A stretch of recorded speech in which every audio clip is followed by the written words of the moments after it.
புதியதொரு முன்மொழிவை ஈரான் அமெரிக்காவுக்கு கொடுத்திருக்கிறது என்கிற செய்திகள் வெளியாகி இருக்கிறது. இன்றைக்கு காலையில் டர்க்கி, ஈராக், அசர்பைஜான், ஈஜிப்ட் ஆகிய நாடுகளுடைய ஃபாரின் மினிஸ்டர்களோடும் அப்பாஸ் அராக்சி ஈரானுடைய ஃபாரின் மினிஸ்டர் பேச்சுவார்த்தை நடத்தி இருக்கிறாரு.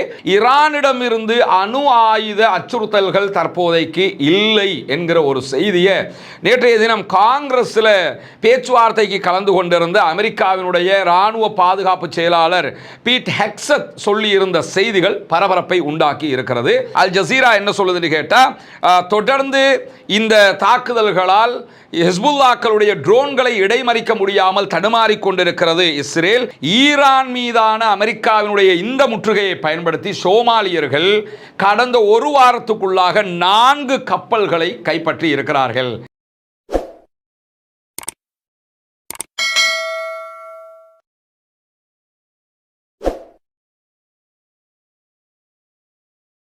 அன்பிற்கினிய சகோதர சகோதரிகளே, நம் அனைவர் மீதும் ஏக இறைவனுடைய அமைதியும் கருணையும் உண்டாகட்டுமாக என்கிற உயரிய பிரார்த்தனைகளோடு ஈரானுக்கும் இஸ்ரேல் அமெரிக்க ஆக்கிரமிப்பு இராணுவத்திற்கும் இடையிலான ஒரு மாபெரும் யுத்தம், தற்காலிக யுத்த நிறுத்த ஒரு நிலையை கூடிய சூழல்ல லெபனான் மீதான தாக்குதல்களை தொடர்ந்து இஸ்ரேல் யுத்த நிறுத்தத்தை மீறி நடத்தி வருகிறது என்கிற செய்திகளை தொடர்ந்து நம்ம பார்க்க முடிகிறது. இப்படியான ஒரு சூழல்ல தான் அடுத்ததாக என்ன நடக்கப் போகிறது, ஈரானும் அமெரிக்காவும் பேச்சுவார்த்தைகளை தொடருமா இல்லையா, ஹொர்முஸ் நீர்ப்பரப்பை ஈரான் ஓப்பன் பண்ணுவாங்களா இல்லையா, அமெரிக்கா என்ன செய்ய போகிறது என்கிற கேள்விகளுக்கு மத்தியில் தான் அமெரிக்க இஸ்ரேலிய ஆக்கிரமிப்பு இராணுவங்களுடைய தாக்குதல் காரணமாக ஈரானுக்குள்ள மீன்பிடி உள்ளிட்ட கொல்லப்பட்டிருப்பதாகவும் அதில் 29 பேர் மேலதிகமாக காயமடைந்திருப்பதாகவும் செய்திகள் வெளியாகி இருக்கிறது. வர்த்தக கப்பல் தொழிலாளர் சங்கம் இன்றைக்கு இந்த தகவல்களை வெளியிட்டிருக்கிறார். அதே நேரம் 22 பொது மாலுமிகளும் 16 மீனவர்கள் மற்றும் 6 துறைமுக தொழிலாளர்களும் மொத்தமாக இதிலே கொல்லப்பட்டிருக்கிறார்கள். இவங்க தான் இந்த 44 பேர் என்கிற தரவுகள் வெளியாகி இருக்கிறது. எனவே இஸ்ரேலிய ஆக்கிரமிப்பு, அமெரிக்க ஆக்கிரமிப்பு இராணுவங்களுடைய தாக்குதல்களால் கொல்லப்பட்டவர்கள் பொதுமக்கள் தான் என்பதை நாம் இங்கே புரிந்து கொள்ள முடியும்.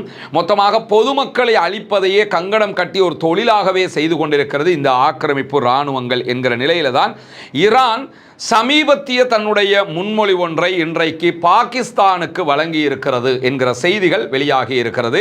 ஏன்னா அமெரிக்கா ஒரு முன்மொழிவை தர்றாங்க, இப்படித்தான் இந்த பேச்சுவார்த்தை, இதை ஏற்றுக்கிறோம், இதை ஏற்றுக்கிற மாட்டோம்னு சொல்லி கொடுத்துருந்தாங்க. அதை ஏற்றுக்க முடியாதுன்னு சொல்லி ஆல்ரெடி ஈரான் சொல்லிட்டாங்க. பிறகு 2வது தடவை ஈரான் ஒரு ப்ரொபோசலை கொடுத்தாங்க, அதை ஏற்றுக்கிற முடியாதுன்னு அமெரிக்கா சொன்னாங்க. மீண்டும் அமெரிக்கா ஒரு ப்ரொபோசலை கொடுத்திருந்தது, அதில் நிறைய விவகாரங்களை நாங்கள் ஏற்றுக்கிற மாட்டோம் என்று ஈரான் சொல்லி இருந்தாங்க. இப்பொழுது ஈரான் மீண்டும் ஒரு ப்ரொபோசலை கொடுத்திருக்கிறாங்க. இந்த இடத்துல நம்ம என்ன கவனிக்கணும்னா, அமெரிக்காவினுடைய ப்ரொபோசல் எல்லாமே எப்படி இருக்குதுன்னு கேட்டால், நாங்கள் ஜெயிச்சிட்டோம், அதை நீங்கள் ஒத்துக்கிறணும், உங்ககிட்ட இருக்கப்பட்ட யுரேனியத்தை எங்ககிட்ட தரணும். யுத்தத்திலே ஜெயிச்சவங்க பேச்சுவார்த்தையில் விட்டு கொடுப்பாங்களான்னு கேட்டால் கண்டிப்பாக விட்டு கொடுக்க மாட்டாங்க. புதியதொரு முன்மொழிவை ஈரான் அமெரிக்காவுக்கு கொடுத்திருக்கிறது என்கிற செய்திகள் வெளியாகி இருக்கிறது. இன்றைக்கு காலையில் டர்க்கி, ஈராக், அசர்பைஜான், ஈஜிப்ட் ஆகிய நாடுகளுடைய ஃபாரின் மினிஸ்டர்களோடும் அப்பாஸ் அராக்சி ஈரானுடைய ஃபாரின் மினிஸ்டர் பேச்சுவார்த்தை நடத்தி இருக்கிறாரு. அவர்கள் சொன்ன செய்திகளையும் தாங்கள் பாகிஸ்தான் தரப்புக்கு எத்தி வைத்திருக்கிறோம் என்கிற செய்திகளை இன்றைக்கு ஈரான் அறிவித்திருக்கிறது. எனவே ஈரான் தொடர்ந்து சில முன்மொழிவுகளை கொடுத்து கொண்டே இருக்கிறது. அந்த முன்மொழிவுகளை அமெரிக்கா ஏற்றுக்கொள்ள வேண்டும், அதே நேரத்தில் அமெரிக்கா கொடுக்கக்கூடிய முன்மொழிவுகளை ஈரான் ஏற்றுக்கொள்ள வேண்டும் என்கிற தொடர்நிலை தான் எப்பொழுதுமே இருந்து வருகிறது. ஆனால் 2 தரப்புமே விடாப்பிடியாக நிற்பதால் தான் இந்த பிரச்சனைகளை அடுத்த கட்டத்திற்கு கொண்டு செல்ல முடியாத ஒரு நிலையாக தத்தளிப்பு நிலை உருவாகி இருக்கிறது. இந்த நேரத்தில் தான் ஈரானிடமிருந்து அணு ஆயுத அச்சுறுத்தல்கள் தற்போதைக்கு இல்லை என்கிற ஒரு செய்தியை நேற்றைய தினம் காங்கிரஸில் பேச்சுவார்த்தைக்கு கலந்து கொண்டிருந்த அமெரிக்காவினுடைய இராணுவ பாதுகாப்பு செயலாளர் பீட் ஹெக்ஸத் சொல்லியிருந்த செய்திகள் பரபரப்பை உண்டாக்கி இருக்கிறது. ஏன்னா அங்கே அணு ஆயுத பிரச்சனை இருக்குது, அது பண்ணுவோம், இதை பண்ணுவோம்லாம் சொன்னாங்க. இப்போ அங்கே அணு ஆயுத சிக்கல் எதுவுமே கிடையாது அப்படின்னு சொல்லி, அதனால நம்ம எஃபெக்டும் கிடையாது அப்படின்னு சொல்லியிருக்கிறாங்க. எஃபெக்ட் இல்லைன்னா இப்போ பேச்சுவார்த்தையை ஈஸியாக முடிச்சிடலாமா இல்லையா? ஆனால் எஃபெக்ட் இல்லை என்று சொல்லி தெளிவாக அவர்களுடைய இராணுவ அதே போன்று பாதுகாப்பு செயலாளராக செயல்படுகிற பீட் ஹெக்ஸத் இன்றைக்கு இந்த தகவல்களை வெளியிட்டிருக்கிற அதே நேரத்தில் ஈரானுடைய நாடாளுமன்ற சபாநாயகர் முகமது பாகர் கலீபாப் என்ன சொல்றாருன்னு கேட்டால், ஒரு உதாரணத்தை சொல்லி ஒரு அறிக்கையை வெளியிட்டிருக்கிறார். அந்த உதாரணம் என்னன்னு கேட்டால், அமெரிக்காவில் 2 சுவர்கள் எழுப்பப்பட்டால், அமெரிக்காவை நடுவில் வச்சு 2 பக்கமும் 2 சுவர் எழுப்புறாங்கன்னு வைங்க, அது எங்க இருந்து எங்கங்கிறதையும் அவர் குறிப்பிட்டிருக்கிறார். குறிப்பாக நியூயார்க்ல இருந்து மேற்கு கடற்கரை வரைக்கும் ஒரு சுவர் வருகிறது. அப்படி ஒரு சுவரை போட்டுட்டு அடுத்ததாக லாஸ் ஏஞ்சல்ஸ்ல இருந்து கிழக்கு கடற்கரை வரைக்கும் ஒரு சுவரை எழுப்புறாங்கன்னு வச்சுக்கிறோங்க. இந்த 2ஐயும் எழுப்பினா அமெரிக்காவை மறைச்சிடலாமா இல்லையா? அமெரிக்காவுக்குள்ள எதுவும் போக முடியாது, உள்ள இருந்து வெளியே எதுவும் போக முடியாது. இப்படி நீங்க செஞ்சீங்கன்னு சொன்னா உங்களுக்கு எவ்வளவு கிலோமீட்டர்கள் இதை நீங்க செய்யணும்னு சொல்லி சொன்னா 7755 கிலோமீட்டர்களுக்கு நீங்க இப்படி சுவர் எழுப்பினா தான் அமெரிக்காவை மறைக்க முடியும். இதே நேரத்தில் எங்களுடைய ஈரானை பொறுத்தவரையில் இதோடு சேர்த்து நீங்கள் இன்னும் 1000 கிலோமீட்டருக்கு சுவர் எழுப்பினால் மட்டும்தான் ஈரானை மறைக்க முடியும். அப்படி என்று சொன்னால் 8755 கிலோமீட்டர்களை நீங்கள் மறைக்கணும். எனவே எங்களை முற்றுகையிடுகிறோம் என்பது உங்களுக்கு பலனளிக்காது என்று சொல்லி இன்றைக்கு கிண்டலாக அவர் இந்த தரவுகளை செய்திகளை வெளியிட்டிருக்கிறார் என்கிற செய்திகள் வெளியாகி இருக்கிற அதே நேரத்தில் சீனா ஈரானுடைய நெருங்கிய கூட்டாளி. ஈரான்ல இருந்து 80% எண்ணெய் க்ரூட் ஆயில்களை வாங்குறதே சீனா தான். ஈரானுக்கு தேவையான மெஷினரிஸ்ல இருந்து எல்லாமே கொடுக்கிறதும் சீனா தான். இந்த யுத்தத்தில் அமெரிக்காவினுடைய F-35 முதலான விமானங்களை சுட்டு வீழ்த்துவதற்கும் ஈரானுக்கு உதவியதே இந்த சீனா தான் என்கிற செய்திகள் எல்லாம் இருக்கக்கூடிய நேரத்தில் தான் ஆல்ரெடி சீனாவுக்கு அமெரிக்க அதிபர் போறதுக்காக இருந்தார். யுத்தம் வந்ததுனால போகல. இப்பொழுது அதை இனிமேலும் நாம தாமதிக்க முடியாது, நாங்கள் போறோம்ங்கிற இடத்துக்கு வந்துட்டாங்க.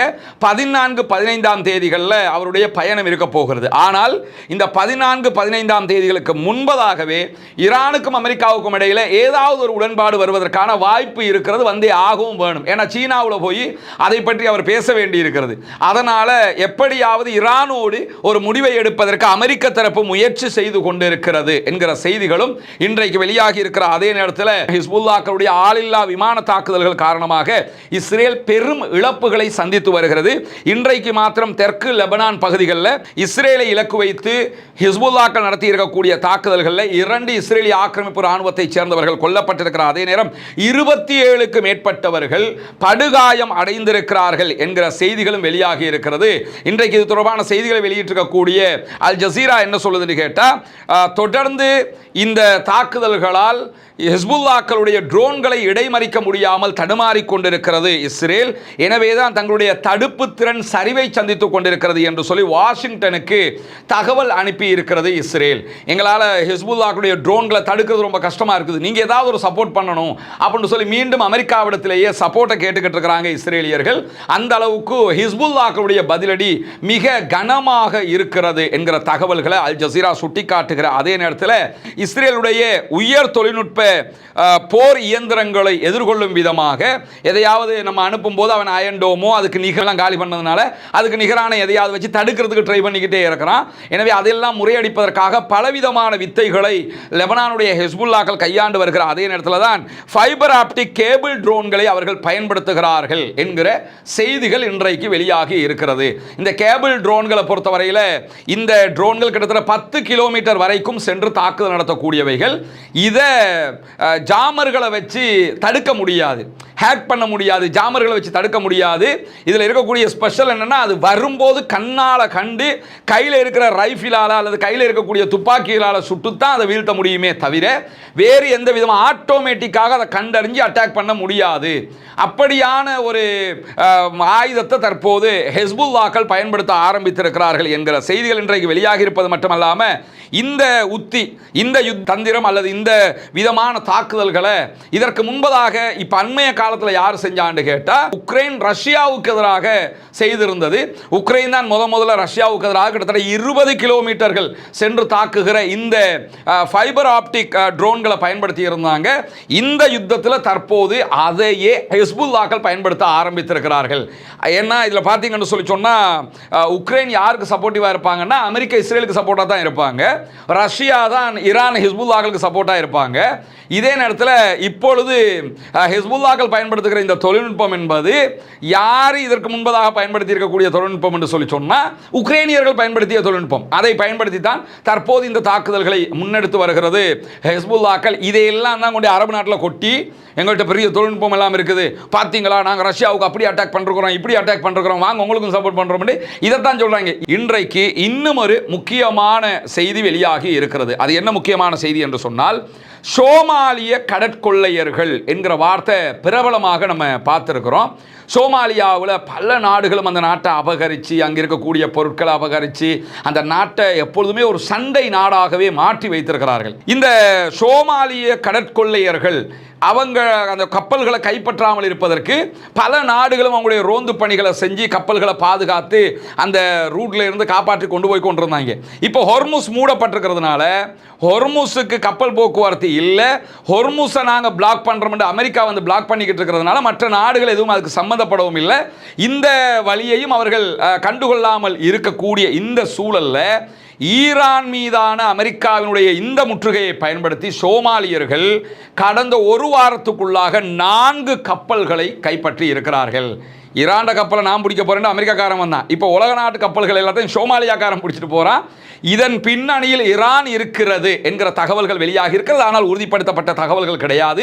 இலங்கையினுடைய கிழக்கு பகுதிகள் பொத்துவில்ல செய்து வரக்கூடிய இஸ்லாத்தை ஏற்றுக்கொண்ட சகோதர சகோதரிகளுக்கான வீடு கட்டும் கட்டுமான பணிகளுக்கு தந்து உதவுங்கள் என்று சொல்லி, ஏன்னா ஜக்காத்தை பெறக்கூடிய தகுதி படைத்த 8 கூட்டத்தாரில் இந்த இஸ்லாத்தை ஏற்றுக்கொண்ட சகோதரர்களும் அடங்குகிறார்கள். அவர்கள் ஏழைகள் என்கிற காரணத்தினால அவர்கள் மிஸ்கீன்கள், அதே போன்று ஃபக்கீர்கள் பட்டியலையும் வருவாங்க. மொத்தத்தில் ஜக்காத் பெறக்கூடிய 8 கூட்டத்தில் 3 கூட்டத்தினுடைய நன்மைகள் அவர்களுக்கு கொடுக்கக்கூடிய உதவிகளால் நமக்கு கிடைத்துவிடும் என்கிற செய்திகளை உங்களுக்கு நம்ம தொடர்ந்து சொல்லிக் கொண்டு வந்தோம். அங்குள்ள காட்சிகளையும் நம்ம காட்டியிருந்தோம்.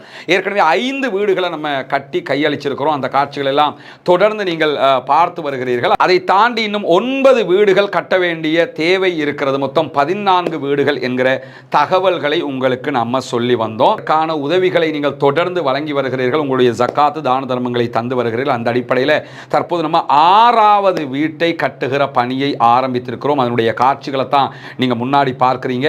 நீங்கள் தரக்கூடிய உதவிகளை கொண்டுதான் மக்களுக்கு தேவையான ஏழை எளிய மக்களுக்கு உரிய எல்லா காரியங்களையும் நம்ம பண்ணி வர்றோம். தித்வா புயலுக்கான பணிகளாக இருந்தாலும் சரி, அதற்கு பிறகு வாட்டர் டேங்கை நம்ம ஓப்பன் பண்ணி கொடுத்ததாக இருந்தாலும் சரி, மற்ற எல்லா பணிகளும் நீங்கள் தரக்கூடிய ஜக்காத்து தான தர்மங்களை கொண்டு ஏழைகளுக்கு முறையாக செய்யப்பட்டு வருகிறது என்பது உங்களுக்கு தெரியும். அந்த அடிப்படையில் தான் தற்போது அல்ஹம்துலில்லாஹ் 6வது வீடை கட்டுகிற பணியை நம்ம ஆரம்பிச்சிருக்கிறோம்.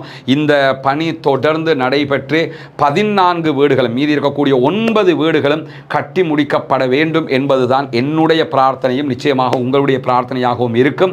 எனவே இந்த பணியை சிறப்பாக முடிப்பதற்காக தொடர்ந்தும் உங்களுடைய உதவிகளை வாரி வழங்குங்கள் என்கிற கோரிக்கை இந்த இடத்திலே முன்வைத்துக் கொள்ளும். ஈரானுடைய இந்த நிலையை பயன்படுத்திக்கிட்டு சோமாலியாவை சேர்ந்த படைப்பிரிவுகள் என்ன பண்றாங்கன்னு கேட்டா, இந்த கப்பல்களை கைப்பற்றி கொண்டு செல்கிறார்கள். குறிப்பாக ஹானர் 25 போன்ற மாபெரும் பிரம்மாண்டமான டேங்கர்களை எல்லாம் அவர்கள் கைப்பற்றி இருக்கிறார்கள். நேற்று மட்டும் ஒரே நாளில் 3 கப்பல்களை கைப்பற்றி இருக்கிறார்கள். மொத்தமாக இந்த வீக்குக்குள்ள 4 கப்பல்களை அவர்கள் கைப்பற்றி இருக்கிறார்கள் என்கிற செய்திகள் வெளியாகி இருக்கிறது. டொனால்ட் ட்ரம்பை பொறுத்தவரையில் எந்த பக்கம் தலையை சொறிகிறதுன்னு தெரியாத அளவுக்கு பிரச்சனைக்கு மேலே பிரச்சனை வந்துக்கிட்டே இருக்குது. தேவையில்லாமல் போய் இஸ்ரேல்காரனோட பேச்சை கேட்டு ஈரானோட முட்டை போய் இப்போ எத்தனை பிரச்சனையும் நம்ம சமாளிக்க வேண்டி இருக்குங்கிற அளவுக்கு அவருடைய நிலைமை மாறிப்போய் இருக்கிற போதுதான் மீண்டும் கத்தரை நோக்கி படைப்பிரிவுகளையும் ஆயுதங்களையும் அனுப்பி இருக்கிறது அமெரிக்கா என்கிற செய்திகள் இன்றைக்கு வெளியாகி இருக்கிறது. குறிப்பாக ஈரானை எப்படியாவது அச்சுறுத்தணுங்கிறதுக்காக இந்த ஆயுதங்கள் அனுப்பப்படுகிறது. இன்றைக்கு வெளியாகி இருக்கக்கூடிய தகவல்கள் பிரகாரம் 3 அமெரிக்க விமானப்படையினுடைய காம்பாக்ட் கிங் வகையான கப்பல்களில் சிறப்பு நடவடிக்கைகளுக்கான விமானங்கள் இவைகள். இந்த மாதிரி விமானங்களில் நிறைய ஆயுதங்கள் அனுப்பப்பட்டிருக்கிறது. கத்தாரில் போய் இறக்கி இருக்கிறாங்க. அதையெல்லாம் 24 மணி நேரங்களுக்குள்ளாக 6500 டன் ஆயுத உபகரணங்கள் இஸ்ரேலுக்கும் அனுப்பப்பட்டிருக்கிறது. கத்தாருக்கு தனியாக அனுப்பியிருக்கிறாங்க. இஸ்ரேலுக்கும் 6500 டன் அளவுக்குண்டான ஆயுத உபகரணங்கள் அனுப்பப்பட்டிருக்கிறது. இந்த யுத்தம் தொடங்கியதிலிருந்து இதுவரைக்கும் 403 விமானங்கள் 10 கப்பல்களில் 1,15,600 டன் ராணுவ உபகரணங்கள் இஸ்ரேலுக்கு மட்டுமே அமெரிக்கா அனுப்பி இருக்கிறது. இதுல இருந்து என்ன தெரியுதுன்னு கேட்டா, எப்படியாவது ஈரானை 2ல் 1 பார்க்கணுங்கிறதுக்காக எவ்வளவோ வேலைகளை எல்லாம் பண்ணி பார்க்குறாங்க. எதுவுமே அவங்களுக்கு ஒர்க் அவுட் ஆகல என்பதையும் நாம் இதிலிருந்து புரிந்து கொள்ள முடியும். பொறுத்திருந்து பார்ப்போம் என்னவெல்லாம் நடக்கிறது என்பதை. தொடர்ந்து இணைந்திருங்கள். ரஸ்மின் நியூஸ் மற்றும் ரஸ்மின் டாக்ஸ் ஆகிய 2 சேனல்களோடு. ஆக்கிரமிப்புகள் ஓய வேண்டும், ஆக்கிரமிப்பாளர்கள் ஓய வேண்டும். வேண்டும், ஆக்கிரமிப்புகளும் ஆக்கிரமிப்பாளர்களும் ஓய்ந்து மத்திய கிழக்கிலும் முழு உலகிலும் அமைதி திரும்ப வேண்டும் என்கிற உயரிய பிரார்த்தனைகளோடு ஆக்கிரமிப்பாளர்களுக்கு எதிராக தொடர்ந்தும் ஜனநாயக ரீதியாக குரல் போமாக வாகிறது. அல்ஹம்துலில்லாஹி ரப்பில் ஆலமீன்.